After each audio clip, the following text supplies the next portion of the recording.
Market Mantra. Market Mantra. Market Mantra. Market Mantra. Market Mantra.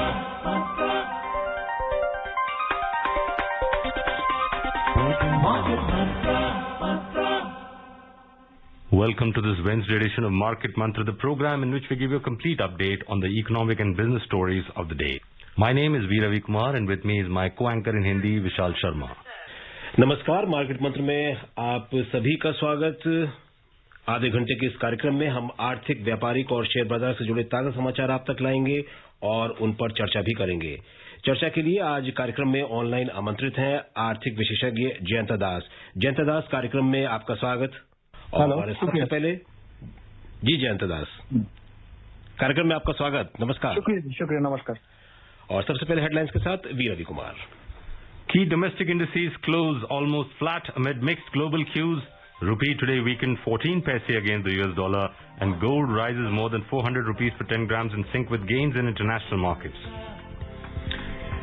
मिले जुले वैश्विक संकेतों के बीच प्रमुख घरेलू शेयर बाजार लगभग सपाट बंद हुए। डॉलर के मुकाबले रुपया हुआ 14 पैसे कमजोर और अंतर्राष्ट्रीय बाजारों में सोने में मजबूती से प्रति 10 ग्राम सोने के मूल्य में 400 रुपए से अधिक की तेजी।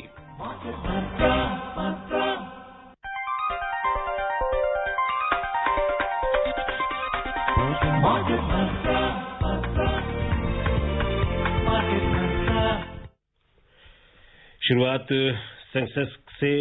मिले जुले वैश्विक संकेतों के बीच प्रमुख घरेलू शेयर बाजार आज बिना किसी बड़े उतार चढ़ाव के बंद हुए।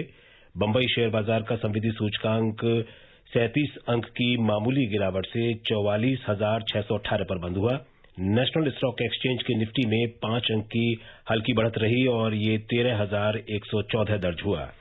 व्यापक बाजार की बात करें तो बीएसई मिड कैप इंडेक्स में 0.55% और स्मॉल कैप इंडेक्स में 0.68% की बढ़त दर्ज हुई। Key domestic indices today closed almost flat amid mixed global cues. Sensex fell 37 points to end at 44,618, while the NSE Nifty 50 index added 5 points to settle at 13,114. The broader market at the BSE outperformed the Sensex as the BSE mid-cap index rose 0.55%, while the BSE small-cap index appreciated 0.68%. In the Sensex pack, shares of 22 companies climbed while 8 logged losses. ONGC was the top gainer as it climbed 4.1%, followed by Asian Paints, which gained 3.7%. Titan climbed 3.5%, while Tata Steel gained 3.2%. On the other side, Kotak Bank declined 3.3%, HDFC Bank and HDFC fell up to 1.9%, ICICI Bank slipped 1%. In sectoral indices, 17 out of 19 sectors climbed except banking and finance, which fell up to 1.3%. The top gainer, realty sector, climbed 3.1% and metal surged 2.6%. Consumer durable sectors gained 2%. The overall breadth of the BSE trade was positive as shares of 1719 companies gained, 1202 declined, and 164 remained unchanged. Janta, we are now entering December, and in the last 10 years that I look at the analysis, only 5 times Sensex or Nifty has grown more than 10% in a month. And in this calendar year, that is 2020, in fact, even this financial year, we've already had twice. April, we saw almost 15% rise. And this November, we've seen almost a 12% rise in the Sensex. Now, there's clearly a battle between liquidity and valuation going on in the market. What do you think will win eventually? Well, in addition to what you said, rightly, Ravi, we also see that the Nifty Mid-Cap 100 Index has crossed 20,000 psychologically, which is also an important landmark. And I guess this is the first time it has happened in the last 2 years. So taking a cue from the question between a fight between liquidity and valuation, I think there is still some steam left in the market to go on from here. And when we discuss the U.S. markets, I would like to link something because, as you know, the last almost 3 months rally has, to a great extent, been following almost a clockwork precision in terms of following how the U.S. rally is also happening. And specifically, I see that during the pandemic, or specifically post the lockdown period globally, markets are more or less, rallying almost together up and down to a great extent. And there has been a remarkable consistency where, across the Asian, European and the US markets, obviously led by US, in terms of its movement upwards and downwards, except for some small percentage points, contrarian movements. But on the whole, I don't remember, at least in the next, at least in the next decade, whereby we saw such a consistent, almost, tracker move, which is happening. And I think this is something very important to look forward to. I do believe at every level, post 40, 41, 42,000, we have been contemplating that there would be some, important correction, which is much needed for any market which is moving at this pace to come forward and trigger too. But somehow, the bulls, and if not the bulls, at least the investors who believe in value buying stock, and this time even the mid caps, they have gone from strength to strength. So to a great extent, I also believe this is a post-lockdown fatigue, which has also put on its effect in the market, whereby people are gradually trying to reclassify their assets, from, a traditional, focus on in terms of fixed deposits and things like that. And there are a host of factors. But once again, I don't think we can actually pin down at least 2 or 3 key factors that would, bring in about, the true reason of why such important bull run is there in the markets. And as the important saying goes, when everyone is making money, there are tens of reasons why you can explain why this money making is happening, but no one can predict when the correction will take place. And if do we expect a deep correction? I don't think we expect a deep correction, but we would be happy to see, at least a 1,500 point correction, and at least the market holding stable. Some of it we saw today. You don't anticipate a deep correction, Jayanta, you mentioned, but I was looking at the Nifty trailing 12 months P. The Nifty TTMP is around 36 right now. Yeah. That's probably very high as compared to whatever I've been seeing in the last... Obviously, I completely in agreement with you. And in fact, if you remember, around almost 4 to 6 weeks ago, previously, before when we did a similar program and we discussed on to what extent valuations are being stressed and to what could be the cause of such, over-exuberance in the market. But then that's how markets are, at the end of the day. And I do believe, as I said, there is somewhere down the line that, as we speak, I guess Pfizer vaccination has been allowed by the UK government, and they are saying they will be rolling on the vaccine from as early as next week. So those sorts of news, I guess, to some extent, is helping the bulls further to rally the market upwards. But yes, these are certainly very, very uncharted waters completely.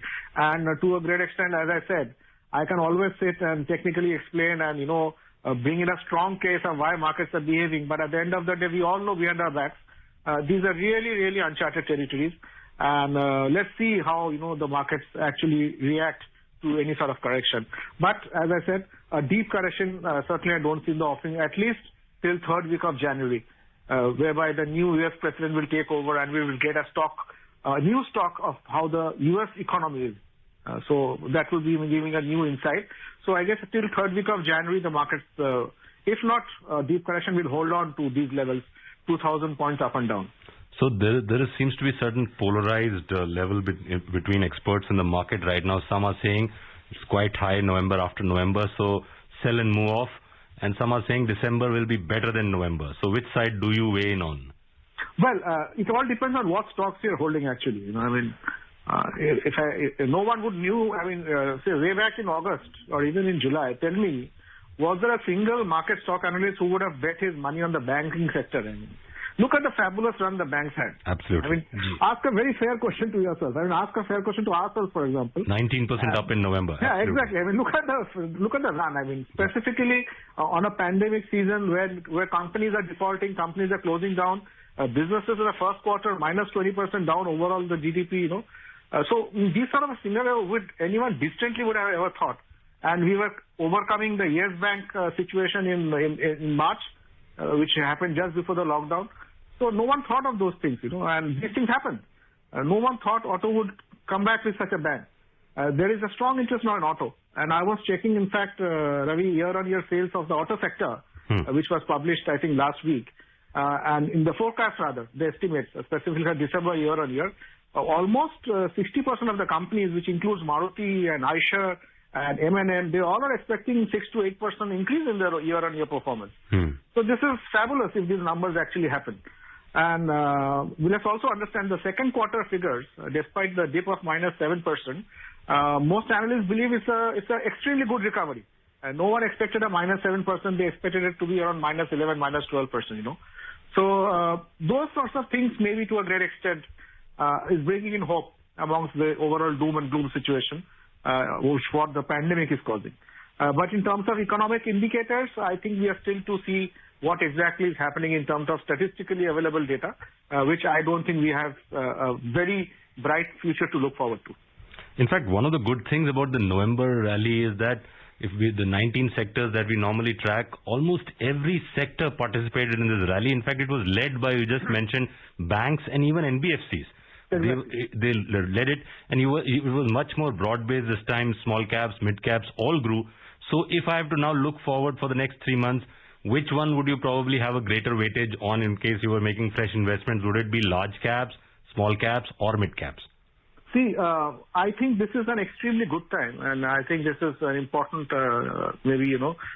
sharing of information with our retail listeners, retail investors over here in our program. And I think it's an extremely good time to go in and look for some value buying in the mid-cap sector. Now, large caps will always be there. I mean, they are an expensive proposition to buy, and, you might not would like to enter HDFC Bank at 1400 levels or something on those levels. But in the mid-cap sector, I think try to go in for a good value pick.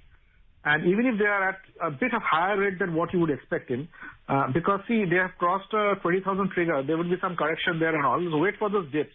And I think you can pick up some really good stocks, specifically somewhere in the pharma sector, maybe to some extent. Maybe, some of the, even the smaller size banks. But do be cautious, because once again, the small banks, one doesn't know exactly to what extent their books are and at what stage. But I think to take on, there would be a strong future in bigger banks taking on the small banks, which the present government's focus has always been in terms of consolidation in the number of banks, so that, at least the balance sheets become much more better. So I guess this is a time, although it's quite high, at least in terms of Sensex, but you can certainly dip into a mid-cap sector and try to figure out some good value buying, even if it is, say, 5 to 7% at higher rates, and keep invested for the next 2 to 3 years. Because obviously, I believe once the new president in US takes over, the US is going to see some decent growth happening in the next 2 years, at least in terms of much more stable foreign policies, which would bring in some sort of better headroom for economic activity to take place.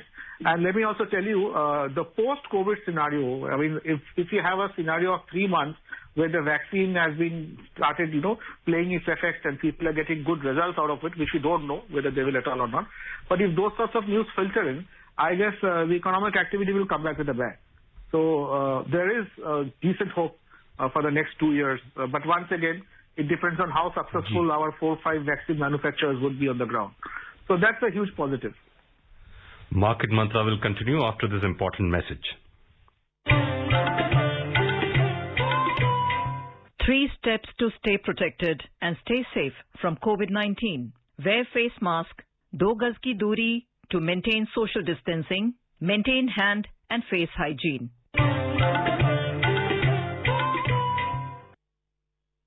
कार्यक्रम में आप सभी का फिर से स्वागत है। जयंता, हमने बैंकिंग सेक्टर की बात की, ऑटो सेक्टर की बात की और यहाँ फार्मा सेक्टर की भी बात की, लेकिन यहाँ पर एक सेक्टर छूटता दिखा, रियलिटी सेक्टर, और आज इसमें 3.1% की बढ़त देखी गई है।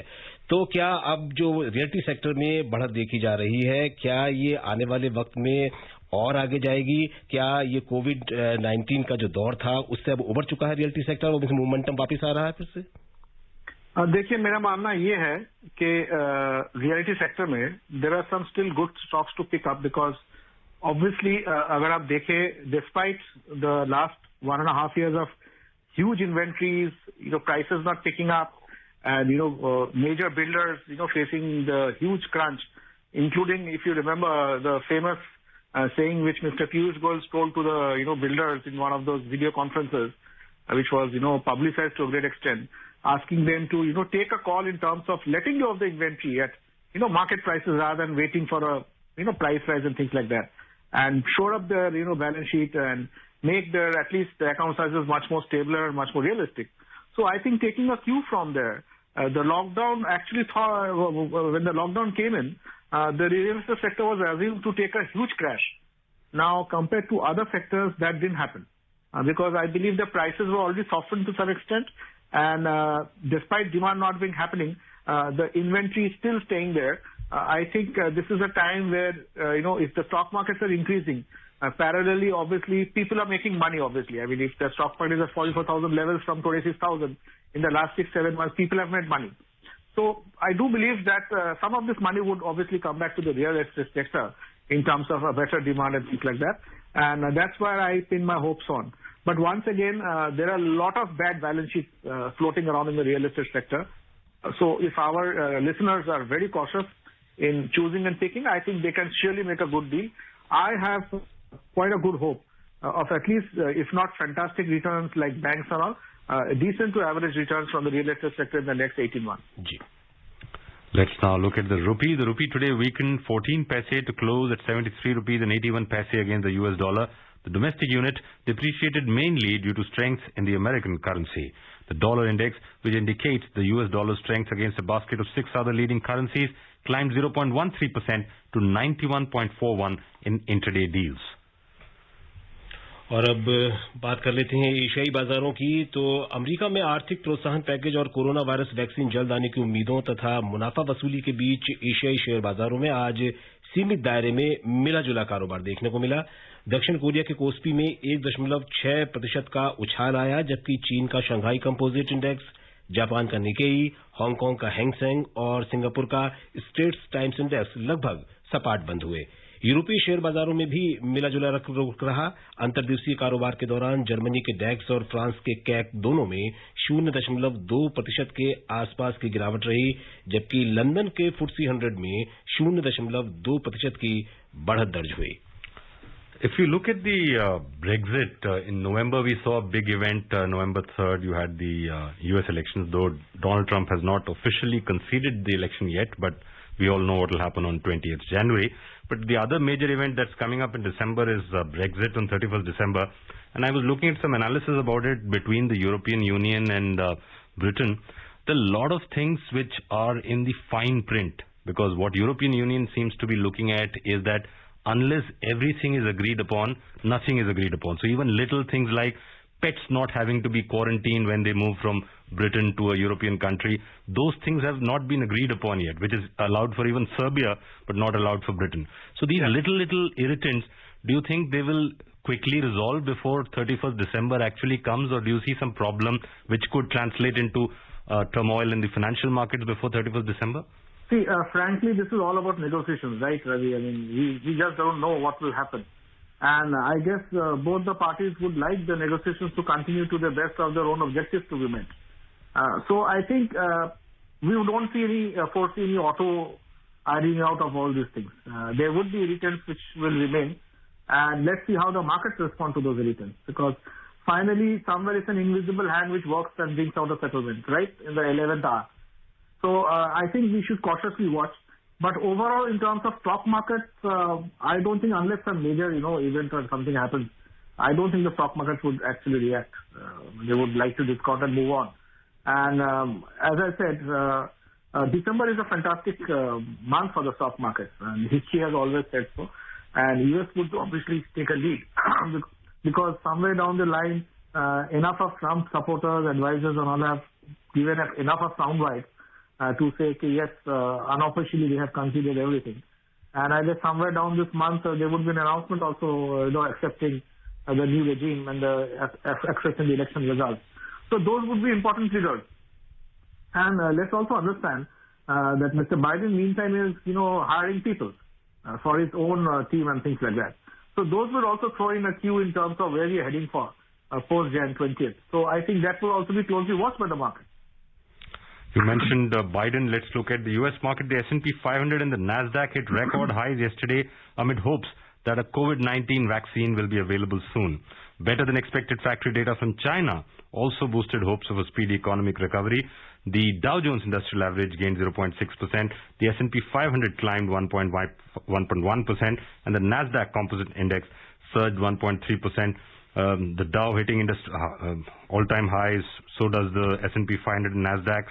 Yeah. We saw Janet Yellen being one of the names for the Treasury Secretary, the equivalent of the Finance Minister in the U.S., and even Jerome Powell saying that the Fed will also support because they say they were not out of the woods yet. So both fiscal and monetary support likely, because Janet Yellen is known as a deficit dove, as what we call it.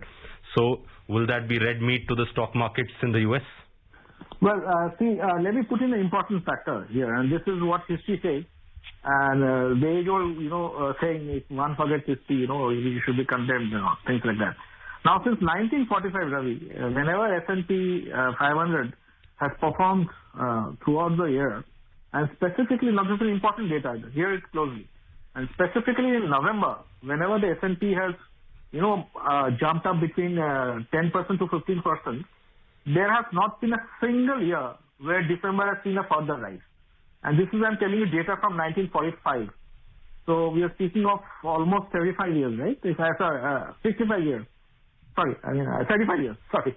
And now, if those are the facts, and now this year, the S&P 500 moved around 12%. So we're again in the 10 to 15% band. So everyone expects the market to go up in December, based on whatever last 25 years of data we have and things like that. So there is a strong proposition that strong markets end stronger in December. So that's always a saying in the local Wall Street. And I think this is going to happen this year too. So taking a cue from there and further the names which Biden has been announcing and will be announcing further in the next 2-3 weeks to come for his team members, I guess those will be good triggers in terms of what he's highlighting. But let's not forget the important part is people and stock markets would look out for names that would bring in stability in foreign policy for the U.S. government.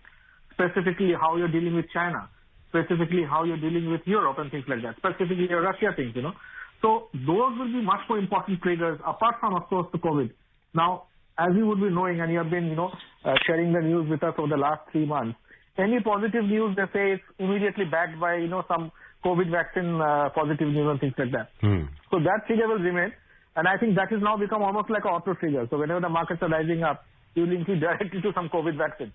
Hopefully we would get rid of this sort of a trigger in the next 6 months. But nevertheless, as I said, U.S. stocks would lead the way for global stocks to follow. And if that is rising and shining this December, I'm sure globally all stock markets would have an equally good opportunity for growth. Also, when Biden was likely to win even the Senate, we were talking of almost a $3 trillion stimulus. That eventually came down to Democrats wanting a $2 trillion stimulus and the Republicans not wanting anything more than $500 billion. Just yesterday, a bipartisan group was looking at a $908 billion stimulus, which is almost a $1 trillion stimulus. Do you think that will fructify? I have absolutely no idea. If you ask me very frankly, they took 3 months and they still couldn't make out a deal. So at this stage, specifically, I guess they would rather wait for a new government to take over and then obviously take a call in terms of reshaping and resizing rather than, the present incumbent government, taking a call and pushing it through. So they would like to discuss it now, I'm sure. And as I said, with markets rebounding and economic sectors picking up and all, it's not a scenario as we had in July and August, where a huge population was losing jobs faster than, people getting jobs in that sense. So if that situation is not there, I don't think they are now in a terrible hurry. Look at the milestones. The elections are off. The incumbent president has been, whoever has been, chosen as elected as a president, despite the initial issues and controversies that have now been more or less put to rest. And, we have a new government coming in. We have new faces coming in terms of managing the treasury, the defense, the policies and other things. So they wouldn't be in a desperate rush. But the rest of, what the package will be and things like that, the markets are anyway closing down in 2 to 3 weeks before Christmas. And so they will go and, like to settle down and rather wait for a January sort of announcement. So rather than anything happen this month. जी, कार्यक्रम में आगे बात करेंगे crude oil और gold के बारे में, लेकिन उससे पहले ये छोटा सा संदेश। कोविड-19 से बचाव और सुरक्षित रहने के 3 उपाय। मास्क लगाएं, 2 गज दूरी है जरूरी, सुरक्षित दूरी रखें, हाथ और मुंह साफ रखें। Welcome back to Market Mantra. Vishal mentioned the oil prices, and the oil prices were steady today as the market awaits a pack from producers and output. In intraday trade, Brent crude prices were trading around $47.30 per barrel, while WTI crude prices were around $44.30 per barrel. And Janto, end of October, we were looking at prices of Brent crude around $38. Now it's around 47.3. That's almost a 25% rise. Is this clearly indicating a revival of demand worldwide? And are we looking at a possibility of ever going back to those $100 periods like we saw in 2008 and all? Well, oil has to some extent, I'll be very fair and frank, has surprised me because I was expecting it to be between 40 to 44 levels at most. They are gradually rising up, and the reason being given obviously is the returning back of demand. But I think there are enough inventories at this point of time to cushion, the spurt of demand which is happening. And I do believe that at this point of time, though we may see some, instant spikes, but the broad oil story for 2021 calendar year would remain at, average levels. I don't foresee a $100 level at all, if you ask me very frankly, unless something really major happens in terms of, some country shutting down or economy collapsing and things like that. Beyond that, I don't think that at least the world would see those $80 to $100 levels of oil prices. और अब बात सोने की। अंतर्राष्ट्रीय बाजारों में सोने में मजबूती से घरेलू बाजारों में प्रति 10 ग्राम सोने के मूल्य में 400 रुपए से अधिक की तेजी दर्ज हुई। मल्टी कमोडिटी एक्सचेंज पर सोना 424 रुपए महंगा होकर 48,699 रुपए प्रति 10 ग्राम पर पहुंच गया। चांदी 762 रुपए की मजबूती से 62,680 रुपए प्रति किलो पर पहुंच गई। जयंता, आज सोने में भले ही तेजी थोड़ी सी देखी गई है, लेकिन अगस्त की बात करें और अगस्त में रिकॉर्ड ऊंचाई 56,000 के स्तर के आसपास के पार करने के बाद अब 48,000 के स्तर के आसपास पहुंच गया है सोना। तो गोल्ड में निवेश का ये आपके हिसाब से सही समय है या अभी और इंतजार करना ठीक रहेगा? नहीं, देखिए, gold for the next 1.5 years, despite its recent fall, I guess is an important investment tool. And there is, if you check out, across people who track the price of gold and things like that, there is a very uniform optimism in price of gold.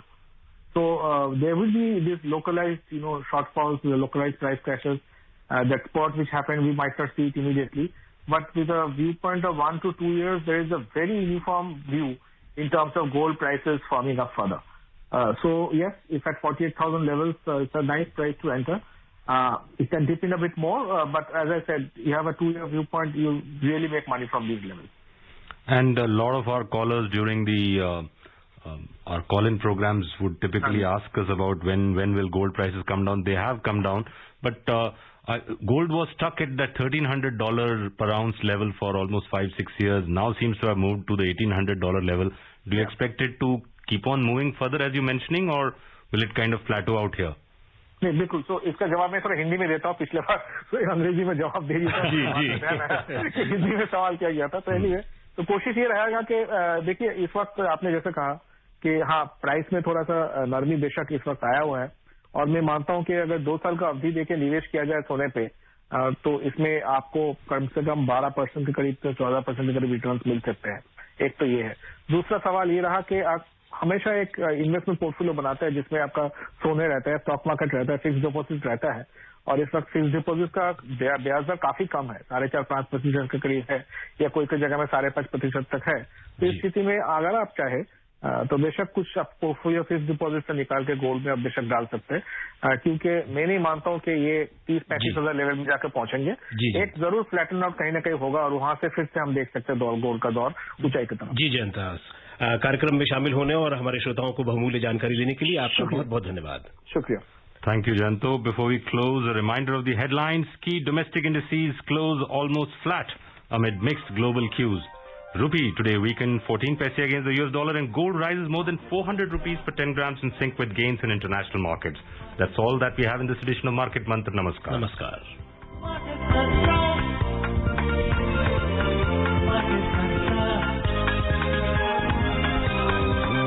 Market Mantra.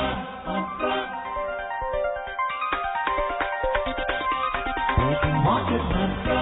Market Mantra.